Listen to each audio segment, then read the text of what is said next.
창세기 원어강의 땅은 물에서 났고 물은 어디서, 네 번째 시간을 여러분과 함께 은혜 가운데 시작하도록 하겠습니다. 오늘은 내가 기도하나 하나님이 나를 위해 기도하시는가. 우리가 쉽게 넘어가는 주제이지만 한번 깊게 우리들을 더듬어 보도록 하겠습니다. 우리가 하나님께 기도하고 있지만 사실은 하나님이 우리에게 기도하고 계신다는 사실에 눈을 떠야 합니다. 우리는 불리움을 받기 때문에 응답하는 것입니다. 사랑의 호흡을 불어넣어 주시기 때문에 사랑을 열망합니다. 인간은 기도하고 하나님은 그것을 듣고 결정하신다든가, 인간은 간청하고 하나님은 인도하신다는 따위의 격언처럼 비그리스도적인 말은 없습니다. 이러한 생각들은 인간을 노르기로 추락시키고 하나님을 제멋대로 행포하는 폭군으로 만들어 버립니다. 사실은 하나님께서 제안하고 인간이 결정하고 있는 것입니다. 하나님은 제안하시고 다만 인간에게 호소하시며 은혜를 베풀고 계실 뿐입니다. 들어라, 내가 문 밖에 서서 두드리고 있다. 누구든지 내 음성을 듣고 문을 열면 나는 그의 집에 들어가서 그와 함께 먹고 그도 나와 함께 먹게 될 것이다. 요한계시록 3장 20절, 우리가 너무나 잘 아는 하나님의 말씀 아닙니까? 하나님은 당신 자신을 제공하시고 인간이 그것을 받아들이느냐 아니냐를 결정하는 것입니다. 이것이 인간에게 가져다 주신 가장 기쁜 소식입니다. 즉, 우리는 혼자 외로이 있는 것도 아니며 아무것도 없는 데서 하나님을 찾고 있는 것도 아닙니다. 하나님이 우리에게 호소하고 계십니다. 하나님께서 훨씬 더 열성적으로 우리를 찾고 계십니다. 하나님께서 훨씬 더 우리와의 만남을 기뻐하십니다. 하나님의 인도하심이 없이는 우리는 하나님께로 이르는 길을 한 발짝도 내디딜 수조차도 없을 것입니다. 사람이 자기 자신을 내주려고 할 때 남이 그것을 받아들이기란 지극히 어려운 일입니다. 그 이유는 그를 받아들이려면 나도 내 자신을 내주지 않으면 안 되기 때문입니다. 사람을 소유할 수는 없습니다. 사람을 소유물 중에 하나로 할 수 없기 때문입니다. 즉 자신을 내주려는 사람을 받아들일 때는 우리가 그 사람을 필요로 하면 할수록 그만큼 더 완전하게, 그만큼 더 진지하게 우리 자신을 그 사람에게 내주지 않으면 안 됩니다. 우리는 하나님을 찾을 필요도 없습니다. 우리가 찾는다 해도 하나님은 우리가 있는 그곳 이외에는 결코 계시지 않으므로 땅곳에서 찾을 수는 결코 없기 때문입니다. 하나님을 찾아 헤매는 노력은 오히려 우리를 하나님으로부터 더 멀리 하게 만들 뿐입니다. 우리는 하나님을 찾아 헤맬 필요도 없습니다. 하나님은 항상 당신 자신을 우리에게 내주고 계시기 때문에 우리는 다만 그것을 받아들이기만 하면 됩니다. 우리는 하나님을 만나러 갈 필요도 없습니다. 다만 하나님께서 만날 수 있는 기회를 우리가 제공해 드리면 되기 때문입니다. 기도하지 않는 사람은 자기를 패대시키고 그 안에 들어앉아 고립하게 됩니다. 기도하는 사람은 이 우주 안에는 우리가 보는 것 이상의 것이 있음을 믿고 자기에게 보내지는 표시가 있다는 것을 주의 깊게 보는 것입니다. 사도들은 자기들이 버려진 것이라고 여기고 있었는데 그리스도는 그들을 위해 맛있는 음식을 준비하고 계셨던 것입니다. 그래서 그들은 자기들이 완전히 길을 잃고 방황할지라도 그리스도께서는 결코 자기들을 버리시는 일이 없다는 사실을 알게 되었습니다. 들어 응답되는 유일한 기도는 사람들이 하나님께 바치는 기도가 아니라 하나님께서 사람들에게 하시는 기도입니다. 이교도들의 기도는 자기 편에서 하는 기도입니다. 그것은 하나님을 변경시키려는 터무니없는 시도입니다. 우리가 중요하게 생각하는 것에 대해 하나님은 별로 관심을 가지지 않고 계시는데 그것에 대해 하나님의 주의를 끌려고 하는 짓이며 하나님의 마음을 달래어 하나님을 움직이게 하려는 짓이고, 움직이기 힘든 엔진을 시동시키려고 하나님께 잘 보이려는 짓이며, 이용하기 전에 하나님을 흔들어 일깨우는 짓과 다름이 아닙니다. 그런데 사실은 하나님과 우리와의 관계에 있어서 개선해야 할 쪽은 오직 한쪽밖에 없습니다. 즉 그것은 우리 자신입니다. 많은 크리스천들이 내세우는 그런 분은 하나님이 아니다. 오히려 그들이 하나님보다 더 낫기 때문이다. 진정한 하나님은 우리에게 은총을 내려주시기 위해 죽음을 당하셨고 우리들 인간이 그것을 거절했기 때문에 십자가에 돌아가셨습니다. 그럼에도 불구하고 우리는 아직도 하나님을 제 멋대로 행하는 냉담한 독재자인 것처럼 생각하고 있습니다. 당신은 하나님께 봉사하기 위해 봉사하러 가는 것으로 생각하고 있는가? 그런 오만한 생각해서는 안 됩니다. 사실은 하나님이 당신에게, 우리에게, 나에게 봉사하고 계십니다. 하나님은 인간의 봉사를 받고자 원하시지 않고 인간에게 봉사하고자 원하십니다. 그리고 하나님이 당신에게 가르쳐 주신 그 봉사를 하나님께 되돌려 드려서는 안 됩니다. 그것을 당신의 형제들에게 되돌려 주어야 합니다. 기도란 하나님께 대한 호소가 아니라 하나님께서 당신에게 들려주시는 말씀을 듣는 것이 참다운 기도입니다. 우리들의 기도를 살펴보면 모두가 애원하는 형태를 취하는 것 같으나 실은 명령적인 형태를 취하고 있습니다. 그 기도가 탄원이든 요청이든 간에 그것들은 하나님만이 마음을 바꾸어야 할 뿐이며, 그리고 또한 이 세상을 낙원으로 만들어가는 도상에서 그것을 방해하는 큰 장애물이 하나님이라는 생각을 우리에게 심어주는 것입니다. 항상 하나님께서 우리에게 제안하고 계시는 것에 대해 완전히 우리의 마음을 열어 제치는 것, 그것이야말로 진정한 기도입니다. 기적이란 우리가 할 수 있는 일을 다한 후에 기다려야 할 일입니다. 첫 번부터 기적을 기다리는 것이 아니라 우선 하나님께서 부어주시는 평화의 갈망으로 충족되도록 기도하지 않으면 안 됩니다. 우스운 이야기지만 크리스천들이 기도로서 하나님의 마음을 변경시키는 것이 아니라 자신을 변경시키는 것이라고 말하면 그들은 즉시 이제는 기도할 필요가 없다는 결론을 내려버립니다. 사실은 그 반대입니다. 만일 기도로서 설득시켜야 할 분이 하나님이시라면 문제는 즉시 해결돼 버립니다. 그런데 반대로 설득해야 할 상대가 바로 우리 인간들이기 때문에 길고 긴 시간을 요하게 되는 것입니다. 그럼에도 불구하고 우리들 사이에 이교도적인 사고방식이 크게 뿌리박고 있기 때문에 우리는 우리 자신을 하나님께 내맡겨 우리를 변경시켜달라고 하는 대신에 하나님께 대해 좀 더 훌륭한 분이 되어주십사 하고 부탁드리는 것이 훨씬 더 자기에게 자극적이며 손쉬운 일이라고 생각합니다. 기도란 나 자신을, 자기 자신을, 여러분 자신을 하나님께 바치는 것입니다. 그렇게 함으로써 하나님은 우리 안에 머무르시며 언제나 말과 행위와 소원을 가지면서 막상 무슨 일을 시작하자마자 우리가 딴 길로 들어가 하나님의 뜻대로 하기가 불가능하게 된 우리에게 다시금 하나님께서 말하고 행동하실 수 있도록 기회를 가지시게 함을 뜻합니다. 즉 사람을 위해 기도하는 분은 하나님이신데 사람이 그 기도에 귀를 기울이지 않고 있는 것입니다.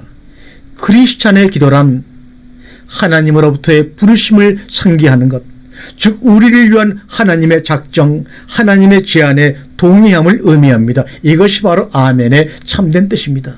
다시 말하자면 크리스찬의 기도란 애 없이 전부가 감사의 행위에 불과합니다. 우리가 하나님의 작정과 선물을 알기만 한다면 기도는 결코 우리가 우리의 필요를 위해 요청하거나 간구하는 것이 아님을 알게 될 것입니다. 기도는 모두가 감사이며 또한 하나님께서 우리 안에서 행하시는 일을 기쁨에 넘쳐 아멘 인정하는 것임을 여러분들 깨달으시길 간절히 바랍니다. 기도가 만일 얻고자 하는 것을 베풀어 주십사 하고 하나님을 설득하기만 하면 되는 것이라면 그리 오랜 시간이 걸리지 않을 것이라는 것을 저는 확신합니다. 그러나 문제는 우리 인간들을 설득해서 받아들이도록 하는 것이기 때문에 그것은 용이한 일이 아닙니다. 누가 자신을 바치는 것일까? 누가 자신을 바치는 것일까? 사람이 자신을 하나님께 바치는 것일까? 아니면 하나님이 당신 자신을 사람에게 바치는 것일까? 누가 먼저 행하는 것일까? 누가 누구에게 음식을 주는 것일까?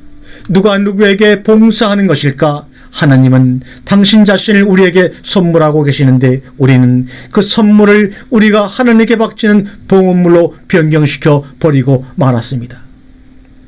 하나님은 당신 외아들을 우리에게 내주심으로써 각 사람 안에 사시고 그 사람들을 계속해서 사랑하시며 구원하신다. 그런데도 우리는 정중하게 외아들을 돌려보내고 있는 것입니다. 보내주신 분에게 다시 돌아가십시오 하고 우리는 하나님을 설득해서 황송하게도 하나님에게 외아들님의 희생을 받아들여 주십사 하기 위해 삼위일체 드의 즉 성부와 성자 사이에 계제한다는 터무니없이 엄청난 지위에 우리들 자신을 놓고 있는 것입니다. 첫 예배 때 그리스도는 앞치마를 두르고 우리들을 당신의 식탁으로 초대하사 식사 준비를 하신 다음에 빵을 내주시고 포도주를 내주셨습니다. 그럼에도 우리는 그리스도를 마치 우리들로부터 재물을 많이 받기 원하시며 우리들로부터 존경을 받기 위해 하늘 왕좌에 앉아 계시는 왕으로 생각하고 또한 그런 주님으로 상상을 합니다. 더군다나 그러한 재물들을 어떻게 쓰든지 하나님께서 받아주셔야 된다는 조건으로 그렇게 하는 것입니다. 만일 우리가 드리는 예배가 하나님을 위해 무엇을 하는 일이라면 우리는 일단 예배가 끝나면 하나님에 대한 부채는 없어진 셈이 되고 마는 것이 아닌가. 그러나 만일 예배를 드리는 것이 하나님께서 우리에게 행한 사랑과 봉사에 대한 기억을 하는 일이라면 우리는 그로서 새 생명과 사랑과 봉사라는 가치에 대해서 그리스도와 마찬가지로 민감하게 될 것입니다. 하나님께서 우리를 위해 해주신 일들을 반대로 다시 하나님께 되돌려드리는 그러한 예배를 예식화시킴으로써 우리는 그리스도께서 그렇게 철저히 타협하여 오시던 일, 즉 악순환 속에 다시 빠지게 됩니다. 그리스도께서는 당신이 우리를 사랑하신 것처럼 우리도 서로 사랑하라고 가르치셨습니다. 그런데 우리는 그 은혜에 보답하기 위해 그리스도를 사랑하게 되었다고 말하고 있습니다. 그리스도께서는 당신 자신을 사랑해 주기를 원한다든가 당신에게 물질을 보내주든가 하는 따위를 원하고 계시지 않습니다. 그분은 우리에게 서로 사랑할 것을 원하며 당신께 대한 사랑의 표시로 이웃들을 사랑하기를 원하십니다. 하나님이 원하시는 일들을 우리 안에서 하나님께서 행하시도록 하는 것만큼 하나님께 가까이 가고 그분의 뜻에 합당하여 하나님으로 가득 채워지는 일은 없습니다. 하나님께서 하시고자 원하시는 일들은 곧 사랑받는 일, 봉사받는 일, 주님으로서 존경받는 일이 아니라 사랑하는 일, 봉사하는 일, 자신을 그 누구보다도 낮은 지위에 두어 모든 이의 종이 되는 일입니다. 주의하라. 우리는 우리가 상상하고 있는 그런 하나님이 될 것이기 때문이다. 만일 하나님이란 사랑을 받고 봉사를 받으며 유향을 피워주기를 좋아하고 그 앞에서 두려워하기를 좋아한다고 생각한다면 당신이 당신의 가정이나 자기를 에워싸고 있는 사회에서 어떠한 역할을 하고 있다는 것을 나는 쉽게 상상해 볼 수가 있습니다. 예수님께서는 하나님이 어떠한 분이신가를 정확히 알고 계셨습니다. 하나님 아버지께서는 만물을 아들에게 맡기셨다는 사실, 그리고 아들은 아버지께로부터 왔고 아버지께로 돌아간다는 것을 알고 예수님은 무엇을 했던 것일까? 또한 사람은 자기가 하나님께로부터 왔고 하나님께로 돌아간다는 것을 알았을 때 무엇을 할 것인가? 예수님은 식탁에서 조용히 일어나 겉옷을 벗으시고 수건을 허리에 두르신 다음에 대야에 물을 떠서 제자들의 발을 차례로 씻겨주시고 허리에 두르선 수건으로 닦아주셨습니다. 그리고 후에는 식사를 손수 준비해서 그들에게 식사를 제공한 후에 십자가로 향하여 발걸음을 옮기셨다. 이 말입니다. 기도란 하나님께서 무엇을 구하고자 간청하는 것이 아니라 하나님께서 우리에게 주시고자 원하시는 것을 우리가 받아들이는 것입니다. 그것은 우리가 말하는 것을 하나님께서 들어주십사 하는 것이 아니라 하나님께서 우리를 위해 하시는 기도를 성취시켜 드리는 것이 바로 기도입니다. 그것은 하나님의 용서를 청하는 것이 아니라 마음을 열고 하나님의 용서하심을 받아들이는 것입니다. 사랑하는 여러분, 그것은 우리가 우리 자신을 하나님께 봉헌하는 것이 아니라 하나님이 당신 스스로를 우리에게 주시는 것을 기쁘게 영접해 드리는 것을 뜻합니다. 그렇다면 기도란 어떻게 하는 것을 말하는 것일까? 그것은 바로 자기의 요구, 반항, 소원 등을 잊고 하나님께서 우리에게 말씀해 주시는 계획에 동의하고 우리 안에 있어서 하나님의 기도에 주의를 기울이는 것입니다. 예수님의 이름으로 기도한다는 말은 그 이름을 사용하여 나의 요구나 소원을 이루어 달라고 하는 사인이 아닙니다. 기도는 모두가 하나님께 대한 감사 행위입니다. 하나님께서 먼저 당신에게 말씀을 걸어오지 않는다면 당신이 하나님께 말씀을 드릴 수가 없을 것입니다. 당신은 하나님께서 아직 당신에게 베풀어 주시지 않은 것을 하나님을 위해 행하고자 할 수 있겠습니까? 만일 당신이 그렇게 하고자 한다면 당신은 하나님보다 위대한 자가 되려고 애쓰는 것이 될 것입니다. 그렇게 하면 당신은 하나님을 인정하는 것이 된다고 생각하는 그 행위에 있어서 하나님을 부정하는 것이 되고 말 것입니다. 하나님에 대한 우리의 자연적인 생각은 모두가 우상적입니다.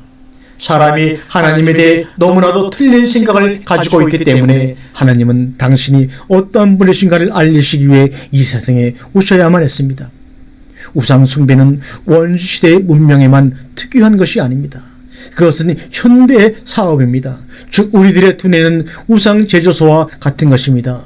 만일 우리가 지니고 있는 하나님에 대한 진실하지 못한 개념들을 모두 두뇌에서 뽑아내어 한데 모을 수 있다면 세계에서 가장 훌륭한 우상 박물관이 될 수 있을 것입니다. 우리가 지금 행하고 있는 행동은 우리가 생각하고 있는 하나님에 대한 개념이 투사된 것입니다. 즉 당신이 생각하고 있는 하나님처럼 행동하게 될 것입니다. 예수께서 우리에게 주신 해방 중에서 가장 중요한 해방은 종교로부터의 해방입니다. 예수님께서는 우리들 모두가 자유를 직접적으로 기쁨에 넘쳐 하나님께로 다가가기를 원하셨고 하나님과 격의 없이 기쁘게 신경할 것을 원하셨습니다. 그리스도께서 하신 가장 중요한 개혁은 하나님의 계시였습니다. 그리스도는 종교에 관한 코페르니스적인 존재였습니다. 즉 당연한 일이면서도 그 시대에 누구도 쉽게 받아들이지 못하던 사실의 발견자였다는 말입니다. 그리스도 이전에는 모든 것이 하나님을 예배하는 것을 축으로 해서 어떻게 하면 하나님을 달랠 수 있을까? 어떻게 해야 하나님 마음에 들까? 자기 목으로 할당된 돈, 명예, 피를 하나님께 바쳐 어떻게 해서 하나님께 대한 자신의 두려움을 진정시킬 수 있을까? 등을 축으로 해서 회전시켰던 것입니다.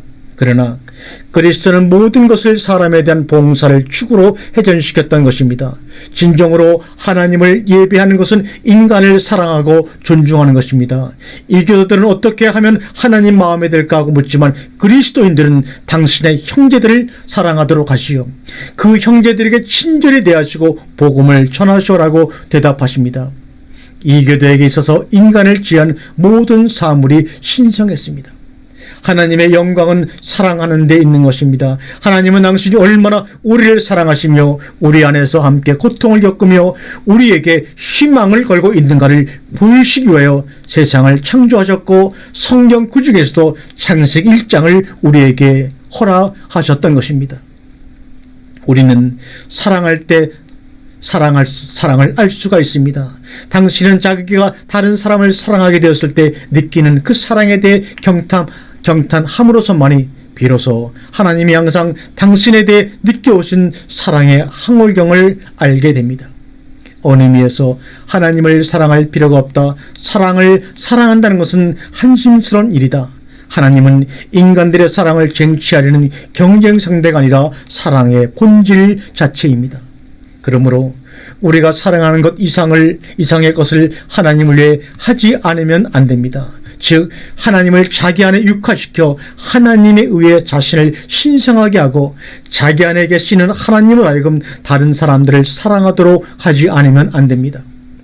하나님이란 당신이 사랑하는 생명 자체이며 당신이 다른 사람들을 사랑하는 그 사랑 자체이십니다. 그것은 당신 안에서 당신을 꿰뚫고 흐르는 흐름이며 당신을 다른 사람에게 불어가도록 하는 질풍입니다. 하나님은 빵을 나누는 것으로서 당신 자신을 알게 하셨습니다. 그러므로 우리는 하나님께서 알려주신 대로 빵을 나누는 법을 우리들 사이에 지연시킴으로써 우리의 빵을 나누는 법을 배워야 합니다. 그래서 저 모든 열방 끝까지 음식이 부족함으로 굶어 죽는 사람이 없어야 합니다. 의약품이 부족함으로 병들어 죽는 사람이 없어야 합니다. 우리가 말하는 건물교회는 하나님의 집이라는 것과는 거리가 멉니다. 그것은 사람들의 집이며 기도의 집이고 신자들의 모임입니다. 하나님은 유일한 거처만을 가지십니다. 그것은 바로 당신입니다. 오늘 이 말씀을 듣는 당신이 바로 하나님의 유일한 거처이심을 여러분은 깨닫고 아멘 하시기 바랍니다. 유일한 성스러운 장소는 인간입니다. 무사람이 보고 수근거리르되 저가 죄인의 집에 유하러 들어갔도다 하더라. 누가복음 19장 7절의 말씀입니다. 만일 하나님이 정말로 벽돌로 쌓아올린 집에 계신다면 사람은 다 헐어버린 신전이 되어버렸다는 것을 뜻합니다. 그럼에도 불구하고 솔로몬이 그를 위하여 집을 지었느니라. 그러나 지극히 높으신 이는 손으로 지은 곳에 계시지 아니하시나니 주께서 이르시되 하늘은 나의 보좌요 땅은 나의 발등상이니 너희가 나를 위하여 무슨 집을 짓겠으며 나의 안식할 처소가 어디냐. 이 모든 것이 다 내 손으로 지은 것이 아니냐. 사도행전 7장 47절이라 해서 증언하고 있기 때문에 그리스도는 죽임을 당했고 스데반 집사는 돌로 쳐 죽임을 당했고 사도들은 박해를 당했습니다. 너희가 하나님의 성전인 것과 하나님의 성령이 너희 안에 거하심을 알지 못하느냐. 누구든지 하나님의 성전을 더럽히면 하나님이 그 사람을 멸하시리라. 하나님은 성전을 거룩하니 너희도 그러하니라. 고린도전서 3장 16절 17절의 말씀입니다. 우리가 말하는 교회라는 개념은 다른 많은 것과 마찬가지로 도로 모든 것이 세상적인 것이 되어버리고 말았습니다. 우리는 그리스도의 혁명을 완전히 변절시켜버리고 말았습니다. 우리는 세상 타 종교들이 신전을 세운 것과 똑같은 정신으로 교회를 세우고 있다는 말입니다. 그 결과 현대교회는 자존심과 재산과 낭비의 기념물이 되어버리고 지탄의 대상이 되어버리고 말았습니다. 인간 자신이 성전임을 포기한 결과가 바로 현대 건물 교회의 모습임을 여러분 아시기 바랍니다. 엄청나고 웅장한 교회를 자랑하는 그 모습이 바로 자신이 성전임을 포기한 대가임을 하시고 엎드려 회개하시길 바랍니다. 인간들이란 항상 자기에게 부족한 것을 메우고 자기의 소원을 채워줄 하나님을 생각하고 싶어합니다. 자기가 가난하기 때문에 인간은 부유 하나님을 상상하고 그것을 구합니다. 자기가 약하기 때문에 하나님은 강해야만 했다. 자기가 고통 중에 있으므로 하나님은 고통을 받지 않는 분이어야 하며, 그리고 자기는 의존하면서도 고독하기 때문에 하나님은 타에 의존하지 않는 자로 상상하고 싶어합니다. 이것이 인간의 본성입니다. 그러나 이와 같은 사고방식은 인간을 영원히 자기 죄악의 야망, 최초의 희생자로 만들어 버립니다. 만일 사람이 하나님이 된다면 그는 부자이고 신이 세며 권력과 위험과 공포의 대상이 되어 봉사를 받고 남에게 의존하지 않고 손상되는 일이 없는 존재, 즉 악마와 같은 자가 되고 말 것입니다. 우리는 교회 건물에서 나올 때 언제 어디서나 감사하는 진정한 의미에서의 교회에 들어가는 것입니다. 기도한다는 것은 우리 마음에서 진정으로 하나님이 하나님일 수 있도록 하는 것입니다. 기도라는 것은 하나님이 당신 안에 육화되는 때이며 하나님이 사랑의 손길을 불어넣어 주시는 시간이며 당신 자신을 완전히 하나님과 닮도록 해주시는 시간이며, 그리고 자기가 변하는 것을 보고 하나님이란 어떠한 분이신가를 아는 때입니다. 기도란 하나님이 당신의 말씀이 나타난 하나님의 모습을 조각하는 수단입니다. 다시 말하지만 기도란 하나님께 말씀드리는 것이 아니라 하나님께서 우리에게 말씀하시는 것을 듣는 것입니다. 따라서 기도하는 것을 배운다는 것은 귀를 기울여 듣는 공부를 하는 것입니다. 어떻게 귀를 기울이고 들어야 하는가를 아는 사람은 매우 적습니다. 솔로몬이 지혜를 달라고 청했을 때 하나님은 그에게 다른 사람의 말을 경청하는 마음을 주셨습니다. 당신은 다른 사람의 말을 경청하는 사람인가 아니면 짓거리는 입을 가진 사람인가 한번 생각해 보시기 바랍니다. 우리는 진정으로 아버지하고 부르기 위해서는 우리는 주님의 기도의 첫 구절을 외울 때 성령의 감동을 받아 성자의 마음을 품지 않으면 안 됩니다. 말씀에 귀를 기울이고 말씀을 되풀이하는 사람에게는 최초로 그 말씀을 한 사람과 똑같은 은혜가 필요합니다. 성경, 즉 영감을 받아 저술된 서적은 살아있는 성령이 인도하심이 있은 연회야 비로소 이해할 수가 있습니다. 성령이 인도하심이 없으면 성경은 공허한 글, 성경이 가지는 진정한 의미를 완전히 상실한 글로 화해버릴 것입니다. 성경을 쓰도록 감동을 준 그 성령은 성경의 말이 우리에게 말을 걸도록 끊임없이 그 말에 새로운 생명과 의미를 불어 넣으시고 계십니다. 신앙은 말씀과 체험에 기초하는 것입니다. 그럼에도 불구하고 크리스찬이 당면하고 있는 문제는 대개 경우 그들이 신앙을 가지고 있기 때문에 자기네 스스로가 체험을 하려 하지 않는다는 것입니다. 그들은 타인의 신앙을 믿고 있는 셈입니다. 그러나 그것은 사람들을 믿는 것이지 하나님을 믿는 것은 아닙니다. 하나님께 무엇을 구해 얻을 것인가? 아무것도 없습니다. 이게 무슨 말이냐? 말도 안 되는 소리 하고 있는 것이 아닌가?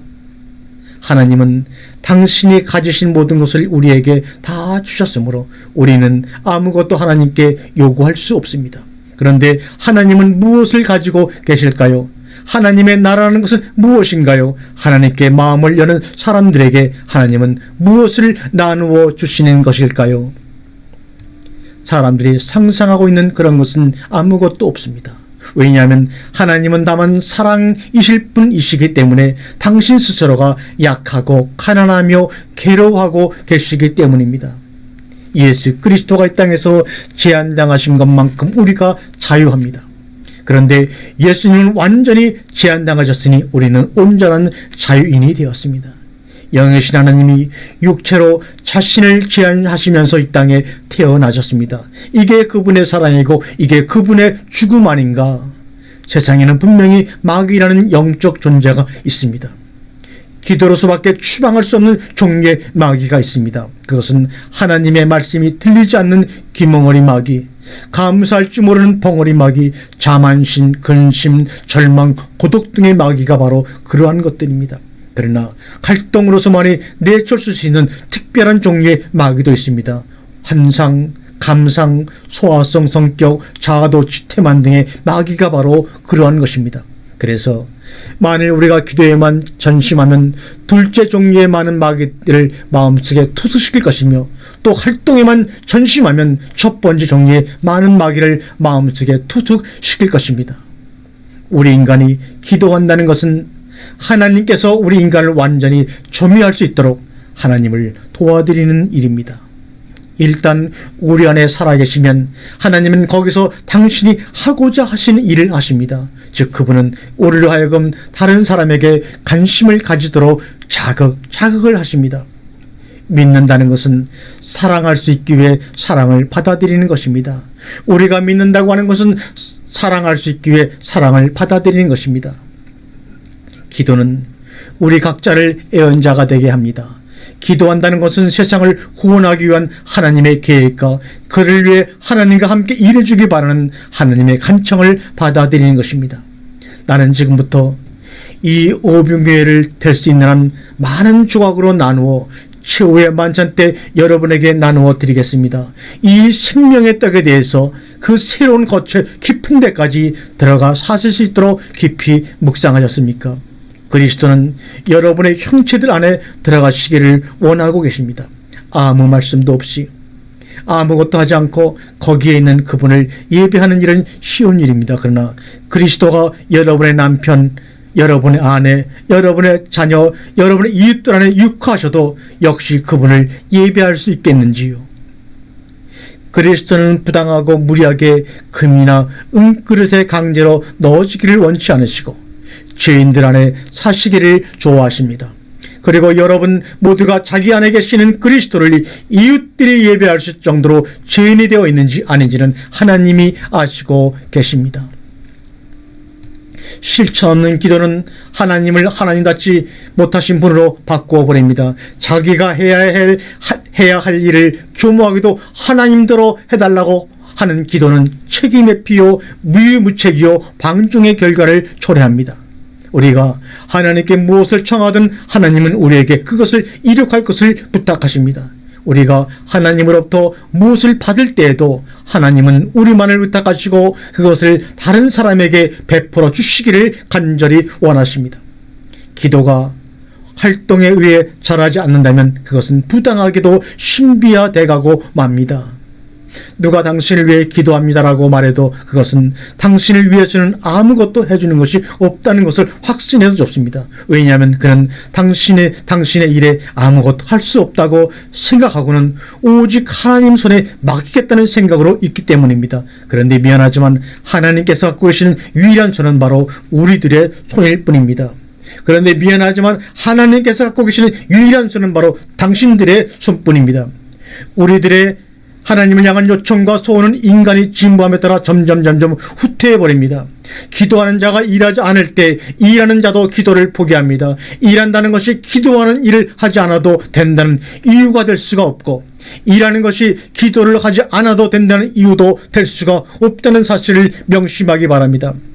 교회란 은혜가 육신이 되어 외적 표현을 통하여 사람을 통하여 우리에게 부여되는 것을 말합니다. 당신이 누군가를 위해서 기도할 때 언제나 그 기도에서 최초로 생기는 결과는 밖에 나아가 그 사람을 위해 자기가 할 수 있는 무엇인가를 찾는다는 것입니다.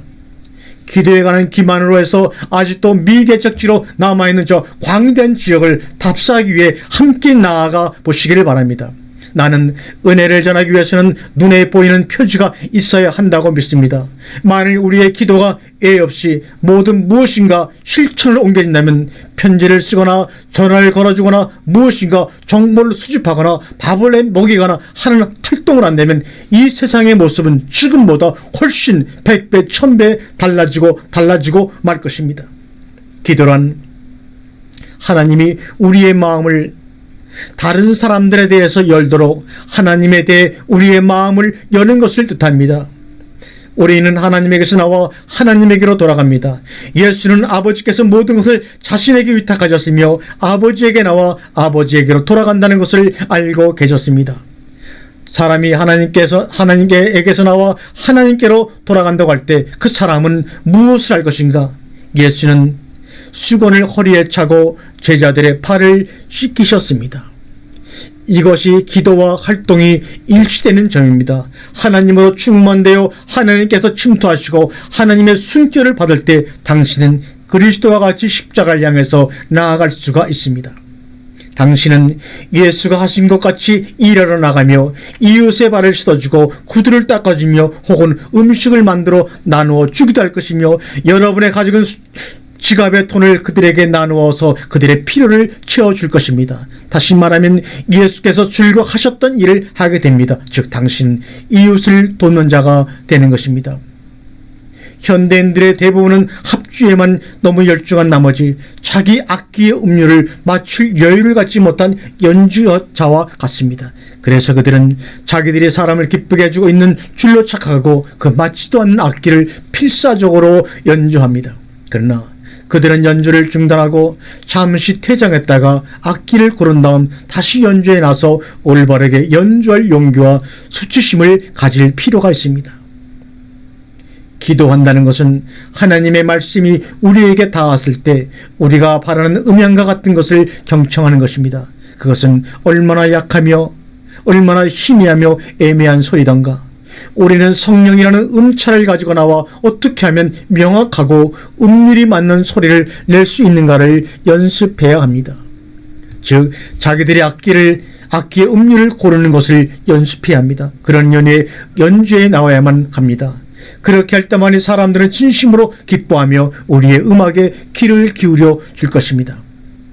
남의 말을 들을 줄 모르는 사람은 대화할 수 없는 것처럼 사람은 누구나 창조자이신 성령의 말씀을 듣지 않고서는 기도할 수가 없습니다. 이것을 바울 사도는 로마서 12장 1절에서 너희 몸을 하나님이 기뻐하시는 거룩한 산제사로 드리라. 이는 너희가 드릴 영적 예배이라고 표현하고 있는 것입니다. 하늘에 계신 우리 아버지여, 우리 심령 속에 우리와 함께 하시는 아버지여, 하늘에 계신 분이라는 말은 단순히 무의미한 말만은 아닙니다. 그것은 그리스도가 말씀하신 것과는 정반대인 것입니다. 셈족의 사고방식에서 하나님을 하늘에 안치시킨다는 것은 우리에게 하나님은 가까이 계시다는 것을 생각하게 만드는 방법이었습니다. 그런데 현대인의 사고방식으로는 그것은 먼 곳에 계심을 나타냅니다. 샘족의 입장에서는 만일 하나님이 인류 전체를 바라볼 수 있기 위해서는 하나님은 높은 곳에 계셔야만 했습니다. 왜냐하면 하나님이 땅에 계시다면 직접 그 주위에 있는 사람들에게만 마음을 쓸 수밖에 없는 것이기 때문입니다. 우리가 나무 하나하나를 보고 있으면 숲 전체를 보지 못하듯이 하나님도 개개의 사람을 보고 계시다면 전부의 사람을 보시지 못할 것이라 생각했던 것입니다. 우리를 돌보시기 위해서는 하나님은 높은 데서 우리를 전체를 바라보셔야만 했습니다. 즉, 이 땅에 계시기 위해서는 하나님은 높은 하늘에 위치하셔야만 했던 것입니다. 하나님이 사시고 계시는 유일한 장소는 사람이라는 것을, 그리고 하늘도 아니고 다른 별도 아니며 미래의 생명도 아니고 유일하시고 신실하신 하나님과 그 하나님께서 보내신 영원한 생명뿐임을 공언하는 것은 중요한 일입니다. 하나님은 이 세상에 오시어 이곳에서 떠나신 일이 없으십니다. 영원히 우리와 함께 계십니다. 하나님은 그릇된 교육을 받은 어린이가 생각하는 것 같이 하늘이나 교회 건물 안에 사시지 않습니다. 하나님은 당신의 실제의 집을 우리들 안에 정하셨기 때문입니다. 하나님의 나라가 오기를 기다린다면 우리는 언제까지나 기다리고 있어야 합니다. 왜냐하면 그 나라는 이미 와 있으며 우리 안에 있기 때문입니다. 그 나라는 우리들 안에 있다. 누가 그것을 넓힐 수 있단 말인가? 하나님일까? 우리들일까? 하나님은 당신의 거처할 장막을 우리들 안에 지으셨습니다. 그것은 모든 씨앗 중에 가장 작은 겨자씨처럼 첫 번에는 잘 눈에 띄지 않지만 후에는 하늘에 나는 새들을 보호할 수 있을 정도로 큰 나무로 성장해 갈 것입니다. 어떻게 해서 자라나는 것일까? 나는 알고 있습니다. 당신도 알고 있습니다. 말할 것도 없이 우리를 통해서 우리의 노력에 의해서 자라나는 것입니다. 따라서 우리는 다음과 같이 함께 고백해야 될 것 같습니다. 당신이 거처하실 집을 우리들 안에 세우사 인간을 당신의 집으로 삼으셨습니다. 그래서 각 사람에게서 당신의 집으로서의 존엄성을 보며 우리가 그것을 존중하는 동시에 각 사람에게도 존중하도록 하게 하고자 합니다. 라고 말입니다. 확실히 만물의 모든 것은 하나님으로부터 시작한다. 그러나 하나님께서 인간에게 주신 참다운 선물은 인간으로 하여금 스스로 창조자가 되도록 허락해 주신 독립적인 것을 알고 늘 하나님께 감사하며 함께 하나님의 나라를 확장해 나가는 여러분 되기를 주님의 이름으로 진심으로 권면드립니다. 감사합니다.